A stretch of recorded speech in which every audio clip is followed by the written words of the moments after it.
Hello everyone, in this video I will show you how to download Microsoft Flight Simulator in your laptop or PC. To do this, it's really easy thing to do. You have to install Steam, right? So if you don't know Steam, you can just go to Google, look for it. Now here on the top right side, here you can search your game. So here I will just write here Flight, and as you can see here, Microsoft Flight Simulator 40th anniversary, and it's going on, right? So this is the game and I want to download it.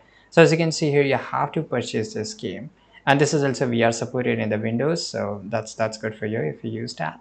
Now here I will buy this normal standard edition. You can buy deluxe or premium. So I will just go and click on add to cart, click on view my cart, and I will remove the old game here and the price here and click on continue the payment.